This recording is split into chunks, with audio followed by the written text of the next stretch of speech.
Hey everybody, it's Safi and Marco Dish Out on Movies, the only movie review show on YouTube to review movies in terms of food.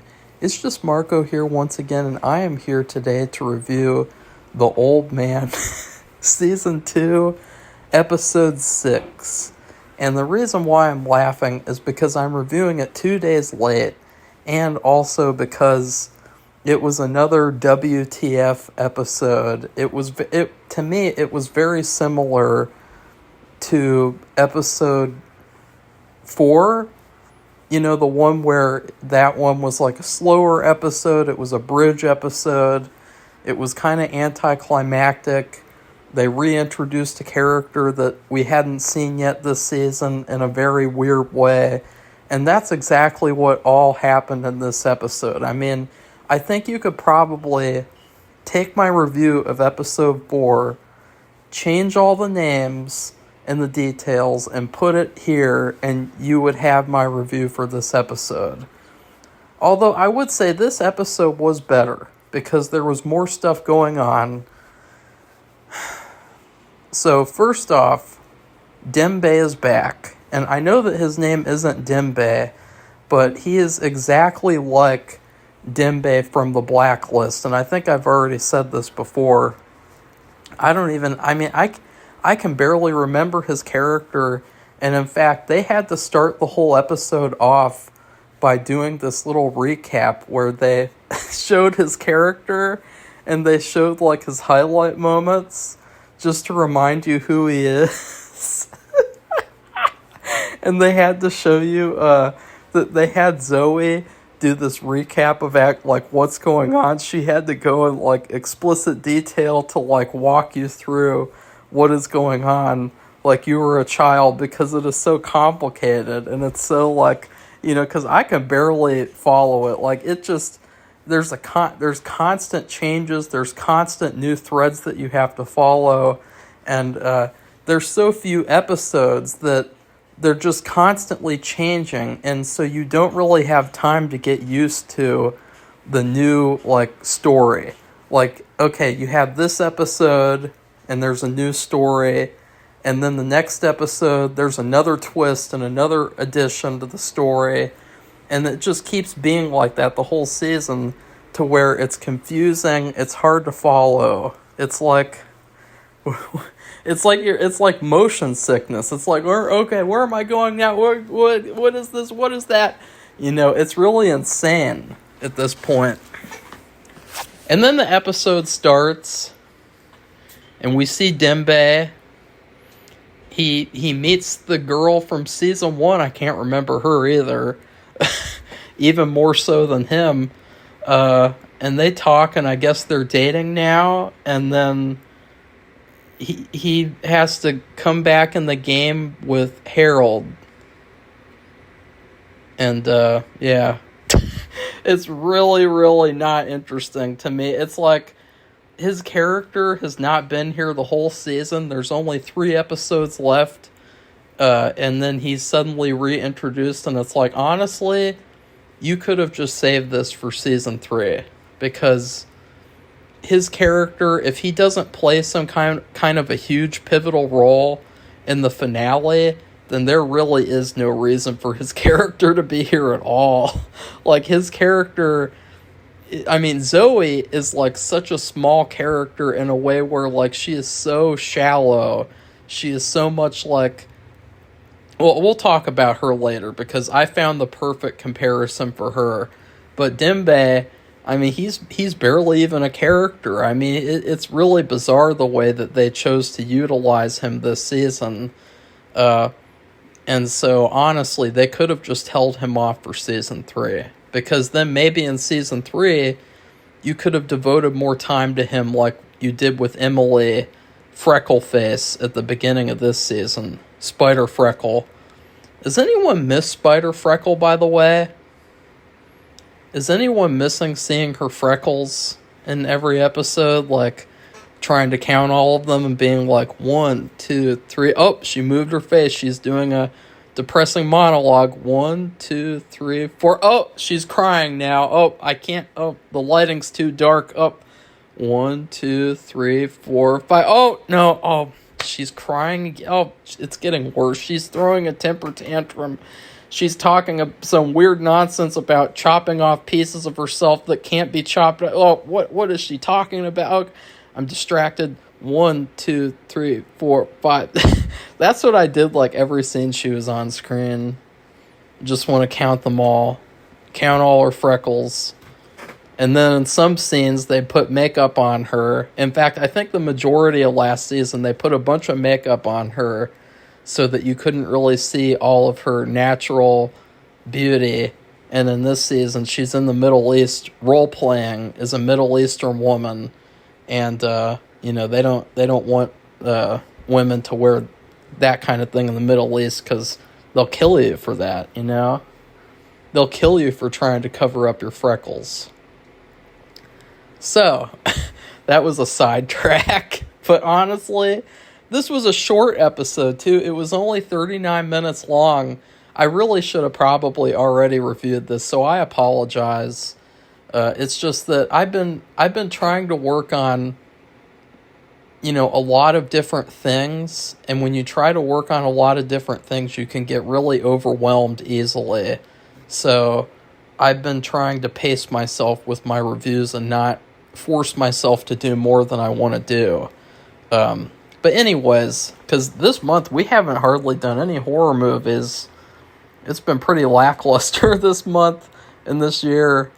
But anyways, for the majority of the episode, it's all about Zoe and Dan trying to meet up with Nina, Hamzad's lawyer. First off, you get another kind of spy training scene with Zoe where she's sitting in this restaurant waiting for the lawyer, and Dan is sitting up on the balcony. And in fact, the picture of him sitting on the balcony is the one that they used for the show. Like how before every show on Hulu, they start off and they show a picture of the show? That's the picture that they show. And you have to laugh because when you think about the context of this scene, is this guy is waiting around for someone who never shows up.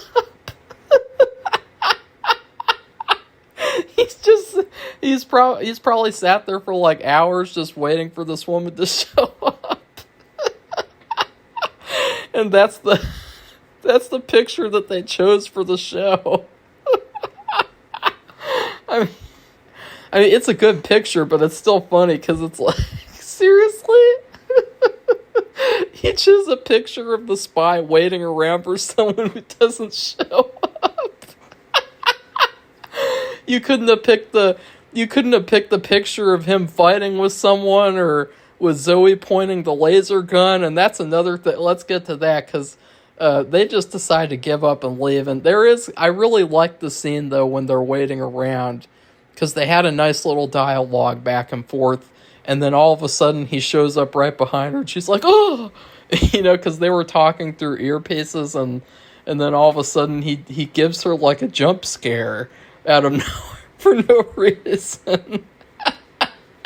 I mean, there was absolutely no reason for him to do that, to just randomly show up behind her other than to screw with her. So that was hilarious too. And then it's like, okay, I have a whole new plan. That didn't work. We're going to have to ask her another way. Because he called her assistant, and her assistant said, fuck you. So this episode was kind of like a classic thing where we need to talk to someone, and then people around her are kind of preventing them from doing that, and so then they have to go force the situation somehow. So what he does, and this was also hilarious because now Zoe's character is so baffling because number one, she hasn't really been a love interest this season, so you can't really say that she's the love interest, because if she was, at least you would understand, like, okay, like he's older and he needs someone, and he lost his wife horribly, and it would be really nice for her to kind of like be that new light in his life. But no, she's not really a love interest right now. But she's supposed to be like a spy in training or something. And the way that she acts, it's like she's clueless about everything. And she's so dumb at certain points. Like, I like the actress. I think that she seems like a nice person, but she is so stupid at certain points, it's not even funny. So, for instance, after Dan reveals that he has this new plan, basically his plan is to make a laser gun, which, I mean, it was I don't even know how he made that thing. I mean, he must be like MacGyver or something, or Batman. It's like, he's got all this prep time so he can make this funny laser gun that can listen to phone calls. Like, that was kind of cool, though, because they showed that shot in the trailer, and I thought that it was something different than it was, and so I'm glad that it wasn't like Zoe sniping people or something, because that's what I thought what would happen with that shot. But they showed that, and she listens to the assistant calling Nina after Dan threatens her in the hallway. That was his plan. And it's so bizarre because Zoe acts like really offended and upset and surprised that Dan had a second plan. Like, she's so weirded out that the spy has a different plan in order to get information from this person. Like, you know, I mean, you think about, she's been in the spy world now for like a year or more, and she's seen how they do things and everything, and she's befuddled at the fact that Dan does that, and that he's like, okay, well, I'm going to have to do this, and he already had that plan up his sleeve to begin with, and he knew that it wasn't going to work out the traditional way.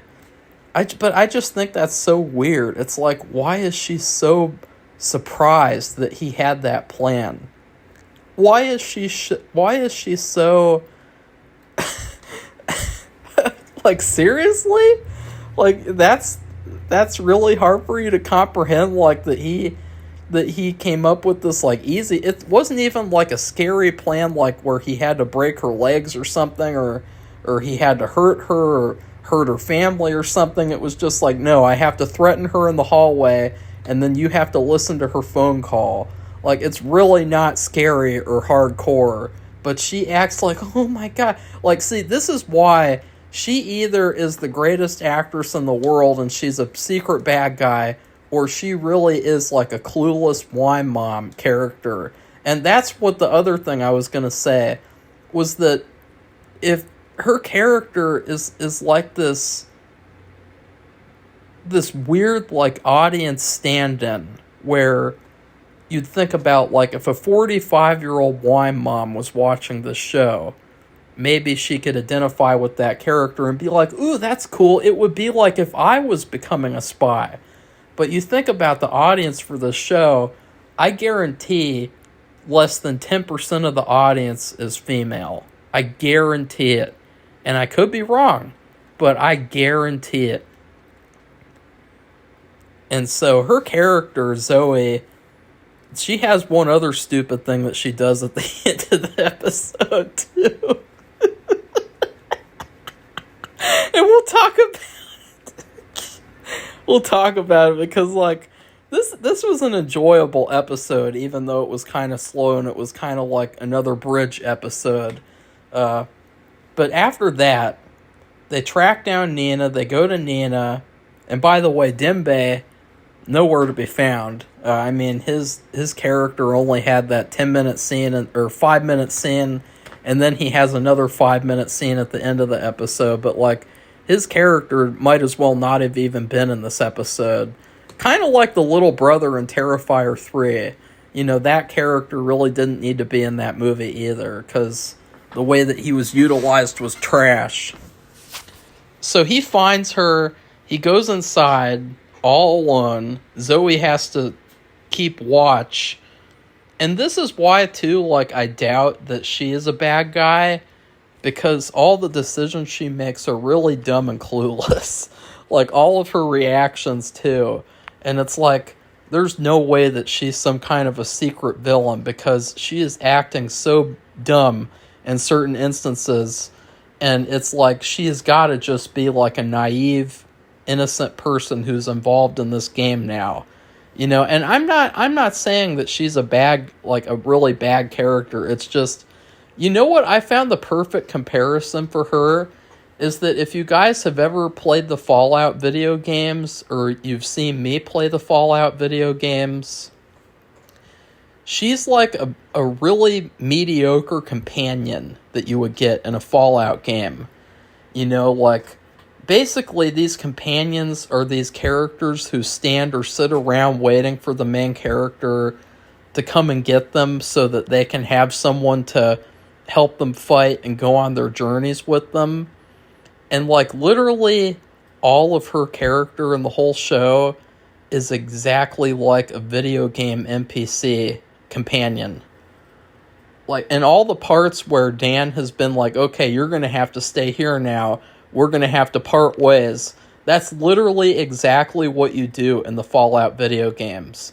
You talk to the companion, and you have to say, we're going to have to part ways now. And then they might protest it, or they might be happy about it, but they let it happen. And that's exactly what happens in this episode. It is so funny because, like, it is so much like the video game without even trying to be. It's it's so funny. But anyways, Nina is tied up, and there's also some kind of something in the air. There's some kind of a virus or something, or a poison. And then there's this bad guy with a gas mask. Dan fights him off. And this is what I really love about the show now.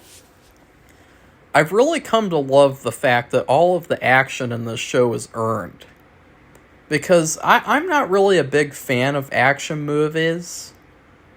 Because a lot of the times it feels like the story wasn't written first. They just came up with a bunch of action scenes, and then the story is written around those scenes. Whereas this movie, or this show, feels like they focus mainly on the story, and that every single little action thing that happens is earned. And it feels like more satisfying that way because, you know, you're really invested in these characters. You understand why these action scenes are happening more, a lot more impactful too.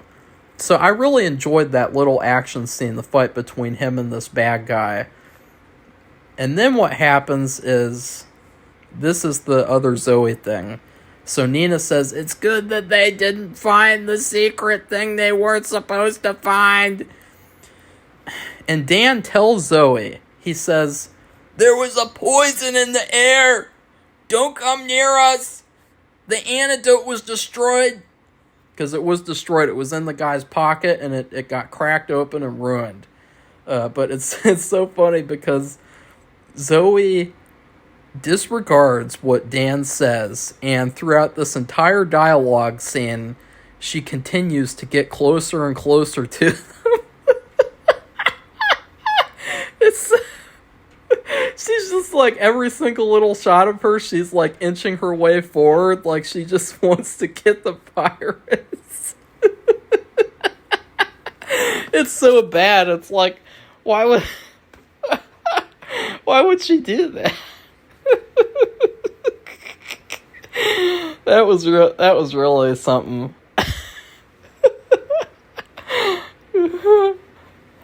I don't know why she did that. Honestly, that was a weird decision. And then after that, she dies, and then there is a video call message from the assistant to Zoe. And it tells her all this information about stuff that's going on. Apparently, Hamzad is a part of this international resource cartel, and they control all these different deposits all over the world. And Hamzad is supposed to kill Zoe and Dan or something so that he can prove himself to them or something. This is what I read from the online summary. All of that just kind of was like jibber jabber to me, so I had to look it up and see what was going on. Because, like, they just say a bunch of random information and they expect you to be able to figure out what it means. It's like, you have to slow it down. You have to pretend like I'm 5 The bad guys are in a club together. Salami Man, Pavlovich, he is not the main bad guy. After all, this uranium deposit cartel is bad guy. And those bad guy want other bad guy to kill good guy. You know, that's basically the story here. And also, they had to kill Hamzad and his whole family. So that's terrible. And, yeah. So this is when Dan is like, Zoe, you're going to have to just go run away again and go hide somewhere and not do anything. So once again in the show, Dan has to tell Zoe to go fuck off so that he can surrender himself to the bad guys so that he can go there and get the antidote and come back. And, yeah, it's pretty funny. He's like, I gotta get to the bad guys to get cured. The bad guys are gonna give me the antidote. So it ends with him surrendering himself, which I am very excited for the last 2 episodes. I really liked the season. It really turned things around after the first one. So they did a good job in listening to feedback, I guess. If they did or didn't, I'm not really sure. But they did a good job with this season, as it turned out. And then finally there was a scene with Harold and Dembe. Dembe's like, I don't want to do this anymore, and Harold is like, well, too bad. And then it also turns out that Harold's ex-wife is a part of this cartel. So that's another kind of twist in things. And then, yeah, I think that's about everything. I think that's about all the information they dumped on us once again. You know, if this show had double the episodes, if it had 16 episodes, you wouldn't feel so overwhelmed and confused by all this information every episode, you know, like, because there's no room to breathe. There's no room, like, to just catch your breath and be like, okay, like, let's get used to learning this information. It's like, no, every single scene is like, oh, actually, that's happening. Oh, actually, that's happening. I would say, that's been the second biggest problem of this season. The first biggest problem has been the story structure, because if you really zoom out of this season, at least so far, it is kind of a mess structurally, because it keeps on turning into a different show each episode. Like, I never would have guessed that they would have left the Middle East so early. But anyways, overall, I kind of enjoyed this episode. It wasn't too bad. It wasn't great either. It was a bridge episode. I would give it a B. I would definitely watch it again. And yeah. So please like this video and comment and tell me what you thought of the episode. Because I know someone last week said that they thought Zoe was a bad guy. I just can't see that after all of the weird decisions and reactions that she does in the show. You know, like, oh my god, a spy had an alternate plan for what to do if his first plan didn't work out? Oh my god, that's scary. That's basically what she did in the episode. There was also a conversation about, like, and Dan, you know, Dan really, he just spits, like, quotes, like, words of wisdom. You know what the people who make this show should do?